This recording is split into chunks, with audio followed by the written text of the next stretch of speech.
Hey guys, it's quote unquote your boy, Ballface8020, back again with another great response video. Hopefully this works. My computer is making some, or my screen recording software is giving me this weird icon. So hopefully you can hear me. In fact, I'm gonna go test it right now. Hold on one second. Okay, it seems like it was working. Um, All right, great. You guys remember Joe Ducard, right? He is the life coach or dating coach. I'm not sure exactly what. I think both. Who is going to teach incels how not to be incels anymore. Now, in fairness to him, it only seems like he started promoting that line relatively recently in that video that I made responding to him, which I think is a little over a month old. So he's been doing life coaching or whatever for over 10 years now, and I think he only picked up on the incel thing recently. Um, the more I watch of this guy, the more he really grows on me. I just even said in the last video that he seemed like a nice guy, and he really does just seem like just a nice, genuine guy. Um, and it's not like everything that he says and for his advice is bad or like useless or anything. But I still don't agree with him any more than I did in the incel video. I think this video might have some stuff that I kind of like. In fact, I know that it does because I've watched it before. So strap in for some content stealing, and I will respond. This is a video about keeping a conversation going with girls, and I'm not even going to have too much of a precursor. I'm just going to get into the video and let that take care of itself.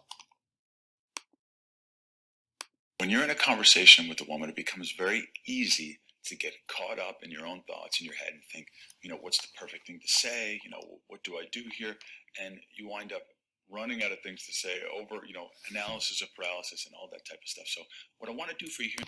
Yeah, so I'm going to stop here. I want to mention two things since he's got the pickup. I'm not really sure how that relates to this, but since he brought it up, I'll mention. But that's actually going to be the second thing. The first thing I want to say is I think he brings up a good point. I think that a lot of us have noticed this, that it can be hard to keep conversations going, particularly with women in the introductory or flirting stages. And this reminds me of something that I saw on short cells, way back, probably almost a year ago now. This guy had, it was a screenshot. Somebody had made a post of a screenshot of two separate texts, and the caption was, "Look which one is favored." And it's, some young girl on Twitter soothing like, "This is what's out there with guys today." She's showing two messages, and one message, I assume this was on a dating app. You said, "What's your go-to order from McDonald's?" And the other message was, "Let me fuck the shit out of you." And the thing is, so the idea was like she's mocking these guys, right? Saying like this is what's available, but you can see on the thing that the "let me fuck the shit out of you" guy is like, is like favorited or on her contact list or whatever. So she's obviously still talking to the guy, and how red pillars would interpret that nonsense. I'm not even going to go into that. My thing is not to. I'm not here to talk about this isn't really about like women or what they like and stuff. But my thing is what I was more interested in is what's your go-to meal from McDonald's thing. And the thing, because I think that all of us, I mean, maybe if there's some chads watching, they wouldn't be able to relate. But most normal guys, and I don't mean like you don't even have to be bad looking, but most normal guys can kind of relate to that situation where like you want to keep the conversation going, but you don't really necessarily have anything of substance to say. And, we call it, so it's called jester maxing. And, jester maxing does not necessarily mean you're making a fool out of yourself or you're deliberately making a fool out of yourself. It just means that you're making it fun for her, trying to keep the conversation going. Because, like, I mean, we'll just use that example. When you're asking what's your go-to meal from McDonald's, like that's something that I might ask in like to somebody who I like really know if it just pops into my head for some reason. But I would never say it in like the flirting stages with the girl because it's just so transparently try hard and pathetic. Um, and so when I replied to this post on Short Cell saying why would somebody do something like that to themselves? To say something like let's say that kind of shit actually worked. The what's your go-to meal from McDonald's, like stuff. Um, let's say that actually worked. Don't you have like any self-respect at all? Like how could you do that? How could you do that to yourself? You know? And it's just pathetic. So, for me, I don't want to be on a high horse here. Like so because I think, it's like hmm, like Ballface 80/20. Are you saying that you've never been in a conversation with a girl or a woman and it's died and you haven't had anything to say? No, I mean, of course I have. But do you know what I do? I let the conversation die because by the time you get to the point where the only way you can keep things going is by asking about her favorite McDonald's food, it's over. It's, as the incels say, it is over. It's done. If she allows the conversation to get to that point, uh, she is not interested. And there's some exceptions with some girls who are like extremely shy, but you'll kind of pick that up. Some girls are just weird, and you have to be able to pick that up. But I'm saying generally speaking, and because here's how it is, right? Yes, men are expected to pursue unless he's Chad. That's the case. But even Chad sometimes is expected to pursue. But women are expected to provide the indicators of interest. And if women aren't giving you that, they're not interested.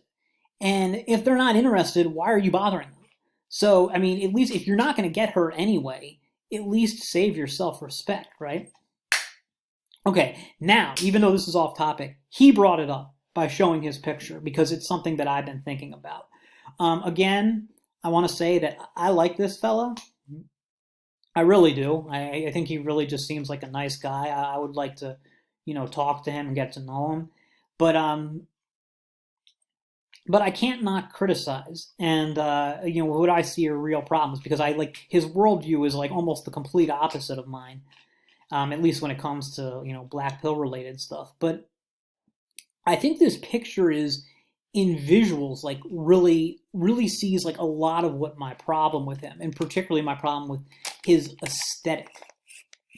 You know how like black pillars are always saying that like a Chad doesn't have to dress up, like he just rolls out of bed and women flock to him, and that if you dress up in nice clothes it's not going to help you at all and shit. And that's true, don't get me wrong, but it's something that I've been thinking about when it comes to styling and grooming and stuff. It's like the styling and grooming, even if you're a decent looking guy like this guy is, if it doesn't match the personality you have on the inside, if it's not your natural style of grooming or in dress, for lack of a better word, it will always look awkward and try hard. And what I mean is like you guys have seen the way I dress. That like I'm basically I'm a slob, and I'm not saying I'm a slob as in the way that I'm putting myself down. It's just that fashion is not something I'm really interested in. But I actually dress very similar to how this guy dressed in this first picture, the picture on the left. So this guy in the first picture on the left, he dresses very similar to myself or G-Man. I mean, he might not be. Neither of them are probably quite as bad as me, but they're. But it's a very similar aesthetic. But that type of style matches our interior personalities. So this guy, who is a good-looking guy, good height, good frame, and I know I was a little hard on his looks in the first video, and now his looks are kind of growing on me. I do think he's kind of handsome. I guess the subcanthal tilt kind of put me off. Um, and which isn't, it's not even a huge deal, but it's just something I noticed. Um, he's a handsome guy. But anyway, handsome, great frame, good skull, all those things. Look at his look at his aesthetic on the right. Look at his aesthetic now. Hell, look at his fucking room. It doesn't look natural, you know. And I'm not saying that, you know, like there are people who can dress it. Like for instance, my brother, for instance, is a great dresser. My sister is a great dresser, but it fits their personalities. If I tried to like play dress up, I would look ridiculous. You know, it just doesn't fit, you know, with what's like the interior me. And you know, it's like that kind of stuff. There's no way to like really scientifically like analyze it, but it's true. So I mean, your style needs to be your natural style, or it's just gonna look wrong. It's just not gonna look right. It's just gonna look, like I said, ridiculous. And this guy, again, even though he's a good-looking guy, it doesn't look right. I know I'm not the only person who's feeling this way. All right. Reminders, things to have and remember in your mind so that you can carry a conversation more easily and more effectively. Not necessarily just the perfect thing to say, but a principle in general to remember during the conversation so that you can keep the conversation fun, interesting, relevant, and have it flow a lot easier without overanalyzing and overthinking what you're going to say next. So the first mindset and the first thing to remember when you're in a conversation with a woman is that you want to keep it fun. And by keeping it fun, you really, the issue here is you don't want to get so deep into that interview mode and that just factual exchange of information. Okay, I'm from here, I went to this school, I do this, I did that, and I think this about that and this about that. You want to keep it fun, you want to keep it light, you want to keep it playful. Okay, you want to throw in a little humor. Okay, the easiest way to do this is to answer a question with something humorous. Okay, so someone says, so what do you do in town? They go, I'm actually a professional scooter racer. You know, it only gets up to about, it's really tricky because they only get up to about 15 or 16 miles per hour, but that means it's all technique from there. It's all about how you cut the corners. It's all about focus and discipline, avoiding rocks, different things like that. So it's actually a really intricate thing. And, you know, something like that, just a little. Oh my God. Did you guys? Should there have been a trigger warning before I showed you guys that? Like, are you guys gonna be okay? Like, Joe, with your skull and your frame and that hair, you might be able to get away with that scooter joke. If I did it, I mean, that's like the kind of stuff that she would be laughing with her girlfriends about, like for probably quite some time. You know, she would remember me if that's the goal. That's not going to fly. Now, if, like I said, if you're Henry Cavill, you can do the scooter story. I agree. I mean, why you would bother, I don't know, but you can do it. And not only can you do the scooter story, but she's going to laugh at it and think it's the most hilarious thing she ever heard. And she will go to her girlfriend talking about what a hilarious story it is. But because that's women for you.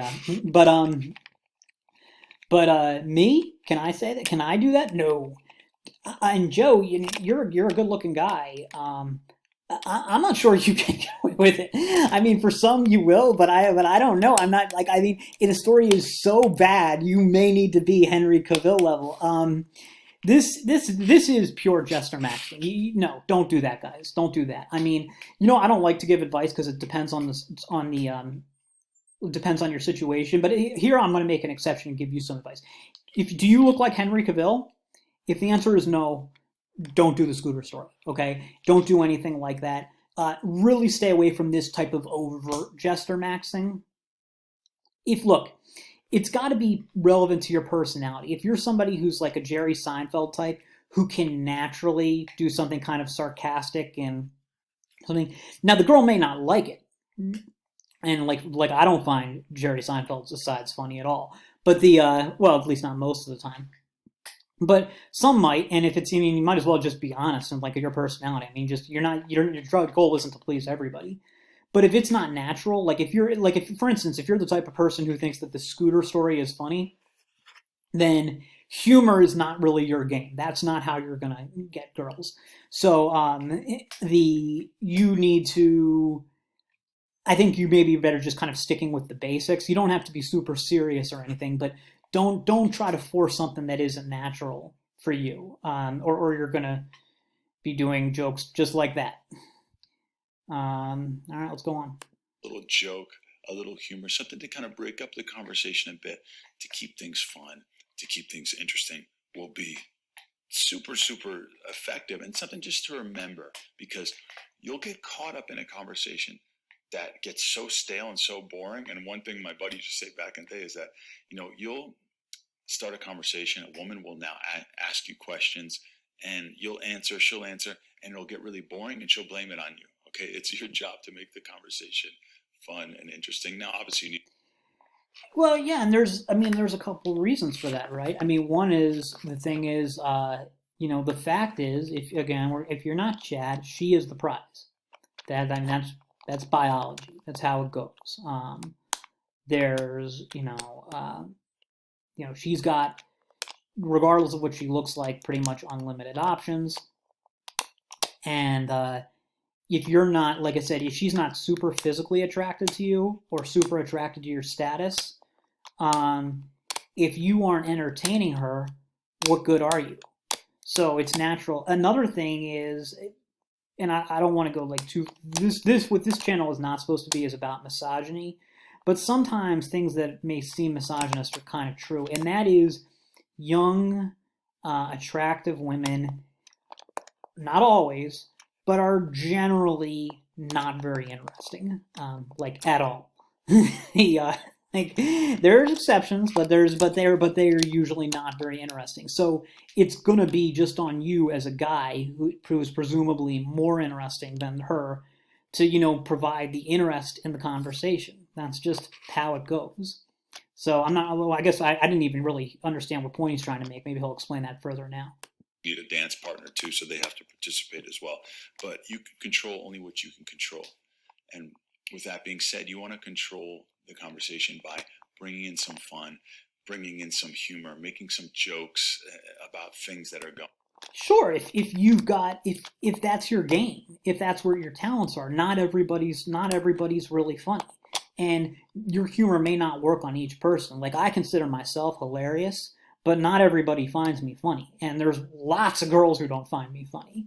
So I mean, I can do like the self-amusement thing and just be like trying to make it fun for me, but that's not it's not going to get me any girls. So yeah, so I mean, I think he's off base here because I feel like this is too much one size fits all advice. And now look, he would not be giving this advice if it wasn't successful for him. But the thing is, it's like, if this is working for you, Joe, and I believe it is, it's because of your looks. It's because the girl has already decided she's into you. And, Grant, I don't think it's just looks. I think you've got her, like I said, she can tell that you're a really nice guy. And she's probably like, this guy's my type, or I'm looking to get it. He's tall, he's good frame and stuff, good face, great hair.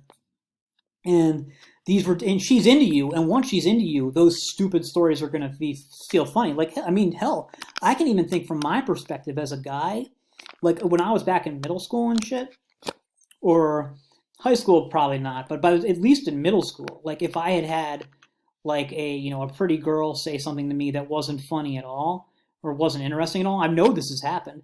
I was like, oh, haha, yeah, that's so funny and interesting, and I would be telling other people about it, even though it was like fucking stupid. So I mean, like, yeah, that injecting fun stuff can work if you really are fun, which most people aren't, or if you really are funny and interesting, which most guys aren't, or if she's already into you, and where I feel like close to 100% of your clients and viewers, Joe, are not going to be. So this isn't really, it's not so much that your advice is bad, it's that I think it's inapplicable to your audience. going on, and even bringing up things that you find funny as well too. Okay, so bringing fun into the conversation is going to bring a good emotion and going to be very, very helpful for you. Right after fun, another thing that's super important is to be interesting. Okay, and another quote from my old good buddy was, if you say one interesting thing, they'll be like, oh, that's interesting. But if you say a few interesting things, they'll say, you're interesting. Okay, and by interesting, I mean things that are a little unconventional. Okay, it's okay to have that normal get to know you conversation, the where you're from, what do you do. Do you know what young women, young attractive women, and often just women in general find interesting? If you're tall, if you're good looking, particularly if you're tall, that's interesting. That's interesting. Uh, Women don't really care that much about other stuff. Like they don't care that like you've gone prospecting for gold in New Mexico and stuff like that. That to a woman that means nothing. Like a guy might find that interesting, but a girl, no, she's not gonna find that stuff interesting. So it's not for girls when it comes to guys. It's not, and I actually heard this pointed out in a different context back on Royce's old board. I don't know if you guys are familiar with him. That was back in the red pill days. But a guy said something very interesting, and I'm sorry if I mentioned this before. He said, girls do not like funny guys. They like guys who they then proceed to describe as funny. And I'm sure you've seen, girls like just laughing at Chad's saying like the most dumb shit. I mean, maybe not Scooter level shit, but like in that stuff like that or close to that. And the so like there's nothing if she's not into you, which is going to be in a bar or a club or a Tinder thing, that's going to be overwhelmingly because of looks. And by the way, in my comments, none of you in the comments better accuse me of contradicting stuff I've said in other videos. It's not my fault if you can't understand nuance. But that stuff it's going to be overwhelmingly because of looks. There's nothing you can say that's going to be interesting to her. Not in that kind of space. Now there are like I said, you could meet girls outside of those things where she's already developed interest in you. But you're going to have a very low success rate meeting girls and then getting her interested in you because it's not even the right environment for it. So and dude, I can even give you guys an example from my own life. Like thing is, I can tell you from the messages I get that I get a lot of messages from women because of my channel, and they're messaging me because they find me interesting. None of them, literally none of them, have ever expressed any, like interest in me, like as a potential partner. Like that's or that they had any type of they even had flirting interest in me, because I'm not I'm physically not doing anything for them. So I'm not, but so like that's and I'm not putting myself down here. I'm just, I mean, I guess I just, like, I don't expect to be everybody's type anyway. I don't think most people are going to be everybody's type. But what I'm saying is that this interesting thing is not a big deal. I'm sorry, when it comes to attracting women. Women can find you interesting and not be attracted to you. And if they are attracted to you, they will find you interesting.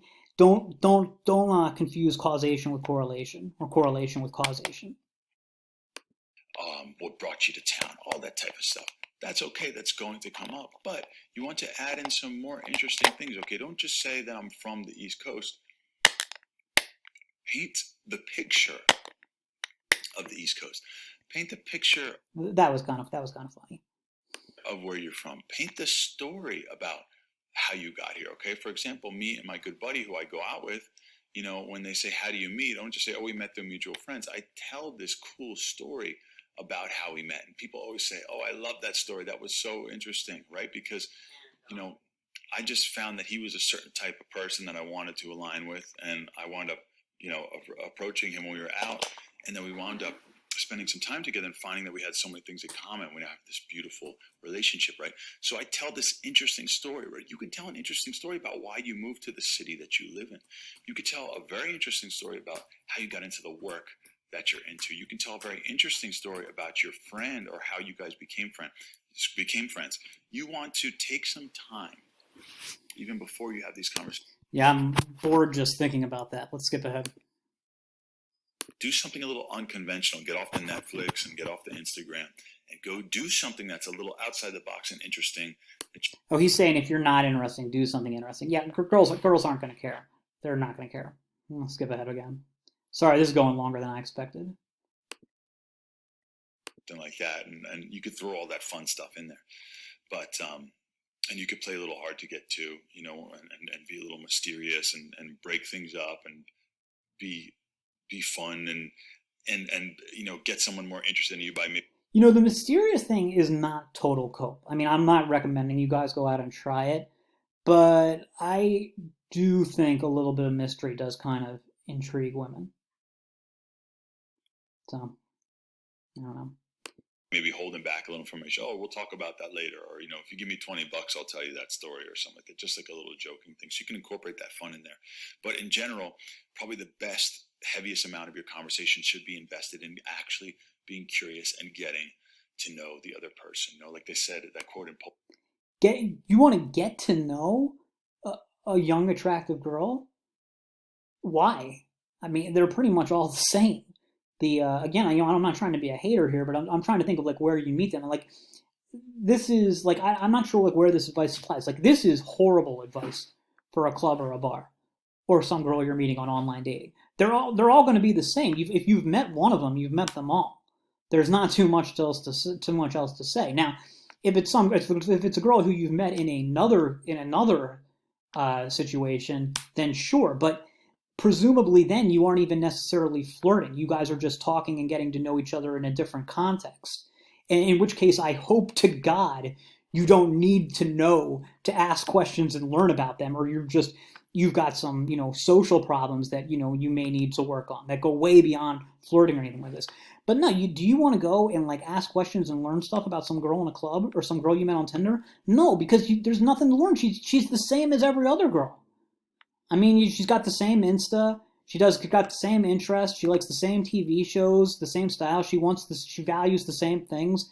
There's nothing else, and it's not like you can like it or not like it. I'm not saying it's bad, but you don't want to get to. I mean, why do you want to get to know him and there's nothing really interesting about him except unless the only thing I can think of is that some of them are interested in astrology, which is something that I like. But that's like the only interesting thing that I've ever seen any young attractive girls be into. Like beyond like and there's some exceptions. I'm not bashing all young girls. I'm not bashing all women, but this is something that I've noticed. The only, generally speaking, like your Stacy and high tier Becky types, the overwhelming majority, the only interesting thing about them is going to be the interest in astrology, which not all of them even have. So just don't waste your time. This is like, I'm not saying don't waste your time with them, but don't waste your time going down this road finding something interesting about them. Because this is kind of a blue-pilled idea. The idea that there's something interesting about all people. No, there isn't. You know, there's nothing wrong with not being interesting. Most people aren't, and that's totally fine. You know, and there's just like, it really is fine. There's just not, I mean, saying that there's something wrong with being boring would be like saying there's something wrong with being ugly. The difference is that most people aren't ugly. Most people are boring. It's just how it is. You don't, I mean, and you know, but it's stupid to pretend that it's not true. See if there's anything else we're talking about. Pulp Fiction, you know, so many times people feel like they're just talking and listening and waiting for their turn to speak, right? Instead of actually listening to the other person. So you don't want to sit there and just wait for your turn to speak. You want to listen and be genuinely curious. And that goes into the last part. And I remember sharing some audio of me out talking to women with some students of mine years ago. And we were breaking it down. And one of them said the biggest takeaway they got was that I left some silence in the conversation. Okay. A lot of guys are so afraid of an awkward silence or a silence, right? So you're asking someone a question, they're telling you something, you're listening. You're not listening so that when they're done, you can now say, oh, I did that too, or this and that. And it's okay to relate. That's all fine stuff to do. But you want to listen and keep it open. You know, I can't tell you how many times I've been in a conversation with someone, they're telling me something, and I want to say, oh, I did that too, or relate. And then I say, back up, relax, let them go.